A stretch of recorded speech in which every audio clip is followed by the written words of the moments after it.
इन gangster को ये जरूर कहना चाहूंगा कि इन सारे कामों से बाज आ जाए।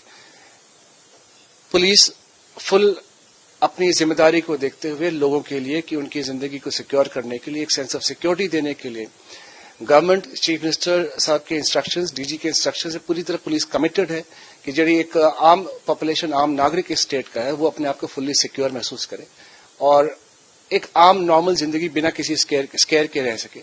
इसके लिए we are fully committed and it can be taken as a warning to the criminals कि they either come back to the main. Punjab police ने सिद्धू मूसेवाला के 2 हत्यारों को ढेर कर दिया है और अब ये भी कहा जा रहा है कि जो तीसरा बचा हुआ है जल्द उसका भी नंबर आने वाला है। फिलहाल बात करने के लिए Punjab AGTF anti gangsters task force के चीफ प्रमोद बान एडीजीपी हमारे साथ मौजूद हैं। सर, पंजाब की जनता एक बड़े लंबे समय से इस चीज का इंतजार कर रही थी कि सिद्धू मूसेवाला को कम से कम न्याय मिले। 2 उसके हत्या में शामिल आपने ढेर कर दिए हैं, लेकिन ये कहा जा रहा है कि अभी भी कुछ लोग बचे हुए हैं। सबसे पहले तो मैं आपको बताना चाहूंगा कि ऑनरेबल सीएम चीफ मिनिस्टर साहब पंजाब के इंस्ट्रक्शंस पर ही और उनके विजन से ही anti gangster task force create हुई थी। इसका टास्क ही ये है कि स्ट्रैटेजी बेस्ड फोकस्ड अप्रोच होनी चाहिए इस तरह के क्रिमिनल्स के ऊपर। और जहां तक इस मर्डर केस का सवाल है, सिद्धू मूसेवाला जी के मर्डर केस का सवाल है, 21 बंदे इसमें अरेस्ट हो चुके हैं और 2 दिन पहले एज अ फॉलो अप जो 2 शूटर्स रह गए थे इसमें अरेस्ट होने को, उनको ਅਸੀਂ फॉलो कर रहे थे काफी दिनों से और उसमें एक लाइव एनकाउंटर हुआ है उन शूटर्स के साथ में, जिसमें कि उन्होंने पुलिस पे फायरिंग करी और इन रिटेलिएशन जो एक्सचेंज ऑफ फायर हुआ उसमें उनकी मौत हो गई। सर, इन लोगों का कब से आप पीछा कर रहे थे और कैसे ये वहां पाकिस्तान बॉर्डर तक पहुंचे? जब से ये मर्डर केस हुआ है तब से अलग अलग टीमा अलग अलग स्टेट्स में, अलग अलग स्टेट्स के कोऑर्डिनेशन के साथ में Punjab police anti gangster task force in full force was after them. We manage to corner them 2 दिन पहले इस पर्टिकुलर एरिया में और वहां पे एक्सचेंज ऑफ फायर हुआ। तो इनका टिप ऑफ कहां से मिला था आपको? ये कहा जा रहा है कि लांड्रा में एक ज्वेलरी चोरी हुई। ये सारी ऑपरेशनल डिटेल्स हैं, I can not share with you, but definitely we were on the tail since a long time. कितने समय से? और क्या ये जो यहाँ पर पर्टिकुलर जगह पर गए, क्योंकि यहाँ से पाकिस्तान की फेंसिंग जो है, भारत पाकिस्तान की फेंसिंग सिर्फ 5 किलोमीटर रह जाती है, तो क्या इनके दिमाग में एक ऑप्शन ये भी था कि अगर यहाँ से एस्केप मिल जाए तो हम भाग जाएं पाकिस्तान? ऐसी हमारे पास कोई जानकारी नहीं है, पर ये डेफिनेटली ऐसी जगह ढूंढ रहने के लिए जहाँ पे ये सेफ रह सके और जहाँ पर ये पब्लिक की नजरों से, जैसे कि आपने देखा होगा जो ये लोकेशन थी ये काफी अलग हटके थी, खेतों के बीच में छोटा सा घर बना हुआ था जहां पे नॉर्मली कोई ऐसा एंटिसिपेट नहीं करता कि वहां पर कोई लुक के रह सकता है। So this is why they had chosen this location. जहां तक movement to across the border का सवाल है, ऐसी हमारे पास कोई इन्फॉर्मेशन नहीं है। इस जगह को हवेली कहते हैं और जहां से इन्होंने फायर किया वो जगह, सर आप कई बार गए, आपने देखा होगा कि एक छेद सा बना हुआ था, उसके अंदर से फायर मार रहे थे। तो क्या इन्होंने प्रॉपर रेकी करके कि ऐसी जगह हो जहां से अगर कोई इनकाउंटर भी हो तो पुलिस को जवाब दिया जा सके? I can't comment upon that, पर ये जरूर आपको बता सकता हूं कि उस लोकेशन पर ये उसी दिन सुबह ही पहुंचे थे। उसी दिन सुबह? जी।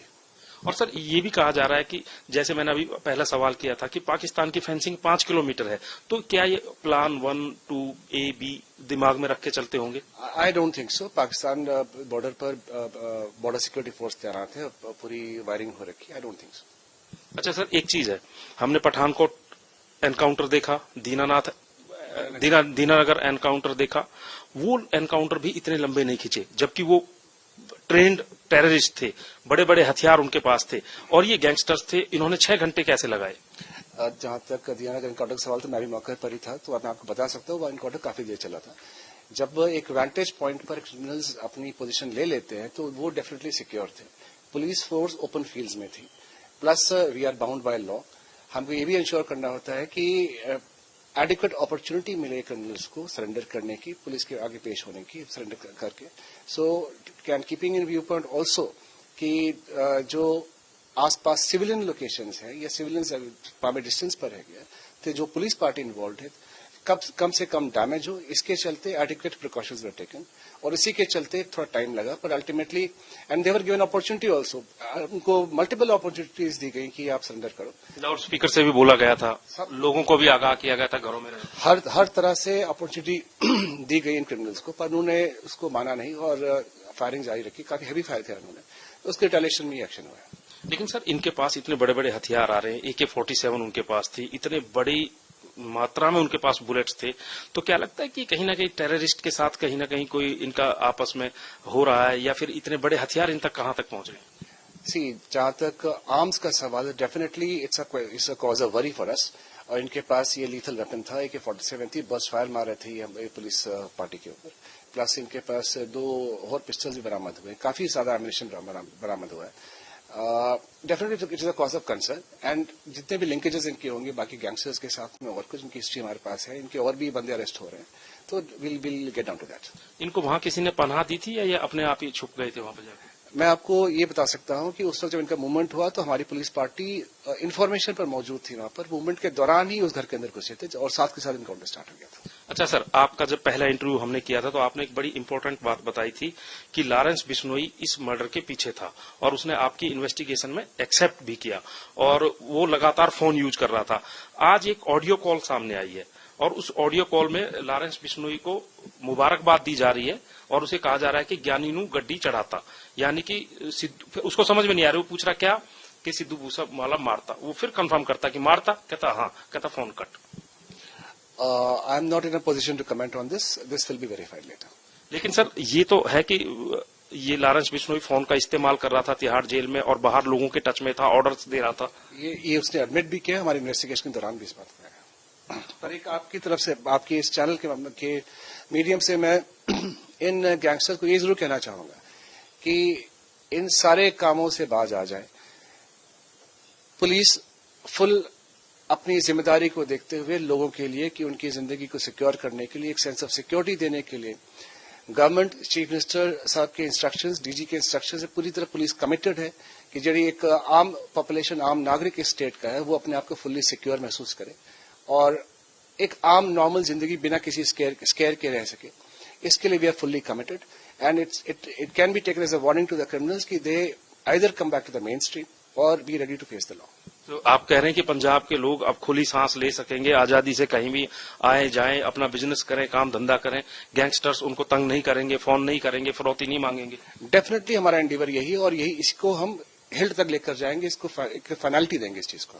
अच्छा सर, एक आखिरी सवाल, गोल्डी बरार अभी भी कनाडा में बैठा है, पीछे उसका वीडियो आया, वीडियो में बड़ी बहादुरी के साथ कह रहा है कि यस हमने मारा, हमने मरवाया, पूरी स्टोरी बता रहा है कैसे कैसे हमने मरवाया, कि वो कह रहा है कि 2 करोड़ रुपए की ऑफर भी आई थी लेकिन हमने उसे एक्सेप्ट नहीं किया क्योंकि हमें इसे मारना ही था सिद्धू मूसेवाले को। इन सब क्लेम्स पर मैं बिलीव नहीं करता।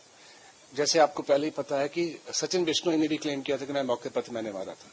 It is, and we don't go by these claims and these messages and these calls. We go purely by investigation and case details. लेकिन गोल्डी बरार तो आपके राडार पर है, उसे लाने के लिए कोशिश कर रहे हैं आप? Definitely, he is one of the criminals wanted in this case. तो उसको लाने के लिए क्या कोशिश अभी? इसकी LOC इशू हो चुकी है, RCN इशू हो चुका है, and other efforts are being made with central agencies, and definitive action will be taken on this front. आखिरी सवाल आपसे, सिद्धू मूसेवाला की लिस्ट जो आपने तैयार की थी, उसके मर्डर करने वालों की, उसमें साजिश में शामिल की कितने लोग अभी आपकी पकड़ से बाहर हैं और उनका कब तक आप? 21 लोगों की अरेस्ट हो चुकी है अब तक। 2 लोग 2 दिन पहले न्यूट्रलाइज करे गए हैं। 23 बंदे जो भी इस केस में इन्वॉल्व थे उनके खिलाफ एक्शन हो चुका है। 5 से 6 बंदे और इसमें वांटेड है। कुछ के नाम हम ऑलरेडी बता चुके हैं जैसे अनमोल, सचिन, कुछ के नाम अभी हम आपको नहीं बता सकते और उनके खिलाफ एक्शन लिया जाएगा। तो पंजाब पुलिस के ADGP प्रमोद बान कह रहे हैं कि पंजाब में अब गैंगस्टर्स या फिर जो भी अपराधी हैं, गलत काम कर रहे हैं, उनकी खैर नहीं है और उनको एक मौका भी पंजाब पुलिस दे रही है कि अगर वो मेन स्ट्रीम में लौटना चाहें तो पंजाब पुलिस तहे दिल से उनका स्वागत भी करेगी और उनको सुधरने का मौका भी दिया जाएगा। अगर वो बाज नहीं आते हैं तो उनका हश्र भी इस एनकाउंटर जैसा हो सकता है।